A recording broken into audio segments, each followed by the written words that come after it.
Alright, let's get Flutter set up. So the first thing you need to do is you just need to go to the flutter.dev website, head over to get started, head over to macOS, download the zip file. Now, at the time I set up Flutter on this computer, I actually did not keep this zip file in my home directory. Rather, I left it in my downloads folder, but it's not been causing any issues for me since then. So for the sake of this tutorial, I'm going to leave it in the downloads folder. Open up your terminal, head over to where it's located. So in my case, it's downloads. Unzip it. So unzip, type Flutter, and then do tab, and then it'll give you the zip file option. And then what you're gonna do is when it's unzipped. Now I should mention that what I'm about to do, starting from now, will only work if you have a ZSH environment as your terminal. If you don't, head over to the Flutter documentation. There are a bunch of other helpful resources that can help you set it up for Bash. You're gonna cd out of it. Now you're gonna do touch ./ZSHRC. And when you do that, it's going to create a .zsh. Remove the slash, by the way. It's going to create a .zshrc file. Now I already have one created, so it's fine. Now what I'm going to do is I'm going to do open./.zshrc. Now we're going to open up in text edit, and the first thing for you, it probably will be empty. I'm just using a different terminal, so it has a bunch of other things here. Now the first thing you need to do is, actually the only thing you need to do is add this line. Export path equals quotation mark $path, and put in the path to your Flutter folder. So in my case, it's in my downloads, and then you're gonna do /bin. Now when that's done, you can restart your terminal and then run Flutter Doctor. So cool, that is Flutter set up. Now what you need to do, if you're on Mac and if you want to build for iOS as well, you need to head over to the App Store and install Xcode. So you need to install Xcode. Now another thing you need to do is you need to install Android Studio. So I'm just going to search Android Studio. Head over and download Android Studio.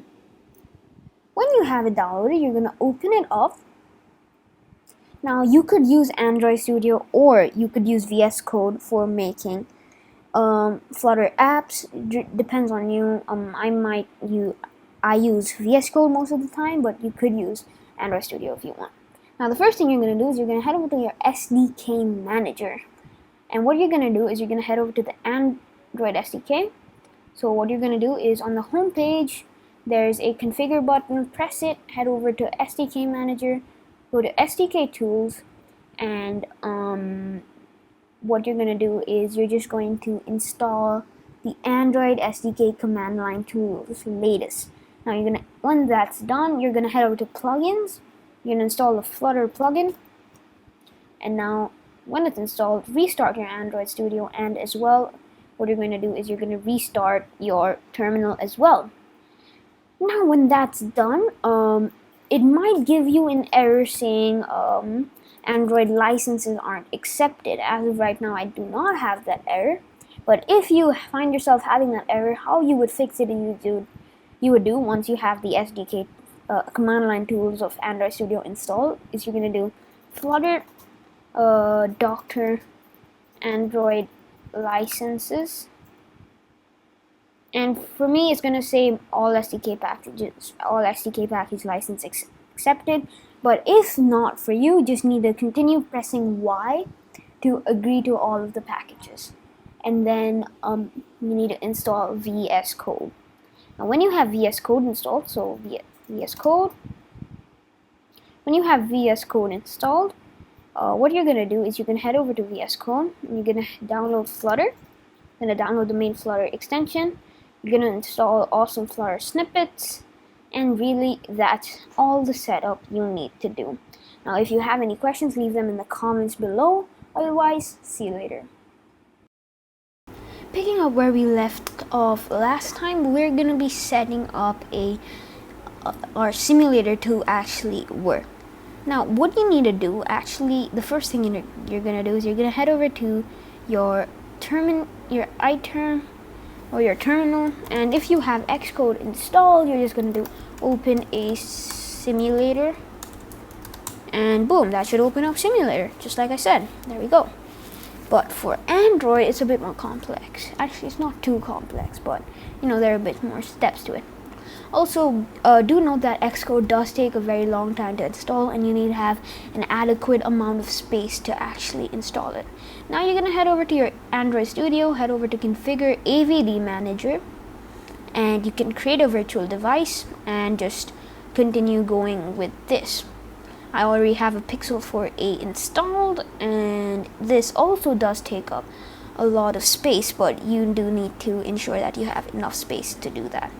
Alright, so when you have that installed, you can head over into VS Code, or what you could do is you could just do open a simulator if you're on Mac, and then it should automatically give you an option to run it on Visual Studio. And to actually run it on Visual Studio, now the first thing actually you need to know is how to create a Flutter project. So how do you do that is you're going to just do flutter create, and your project name must not have hyphens or any of these special characters. You could just have an underscore and a few words like A or B, C, and hit enter, and it will create the project in the directory your terminal is currently in. And to open it up, you can just head over to VS Code and VS Code, hit open, select the project that you want to open, and open it up. And to actually run it, so let me open up the completed version of an app that I've been working on. You can just click this play button here, start debugging, and it'll give you an option. So it'll give you an option to start an iOS simulator or any of your Android emulators that you have installed. Cool, so now that you have a basic idea of how to set up Flutter, let's walk you through what Flutter actually is.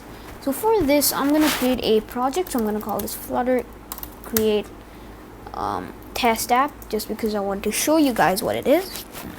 There we go. Now I'll restart VS Code. Open. Did I create it in my home directory? Yeah, I did create it in my home directory. It's fine. Now, essentially, this is the boilerplate. This is what your default app comes with. It has a simple class here, and it has another class here. So now if you were to run this, you would see a very simple app that just has a button you can click on to add it. But there's a lot of other things that go behind that. So now, what is Flutter? Flutter is a UI framework, UI development framework created by Google, and it was launched to the public in 2018. And it uses a widget structure. So essentially, everything in your app is a widget or extends a widget, and that widget has a bunch of children widgets, etc., etc. You get the point. And now there are two main types of base class widgets: stateful widgets and stateless widgets. Now the difference between them, I will give you a practical example of. So in this app, there's a clicker. You can just click a button, and the UI changes with the amount of times you've clicked that button. Right, so actually just not like, if I were to show it here, so the text here is this variable counter, so the counter is here. And essentially, we could just set it to the counter, and every time we press this floating action button, floating action button is the button that appears on the bottom right of the screen. Every time we press it, it's calling this function called increment counter, where we could just add the counter. But the thing is, that won't update the UI. In order to tell Flutter that something has changed, a value has changed, and it's time to update the UI to match that value, Flutter allows you to use a set state. And this set state only comes when you're using a stateful widget. So the main difference is stateful widgets allow you to manage state, where stateless widgets don't. And stateful widgets also allow you to have access to lifecycle functions such as init state, and we will get into that later. Well, thank you for watching this video, and I really hope you enjoyed. I hope you got a basic understanding of what Flutter is, and I hope to see you again in the future.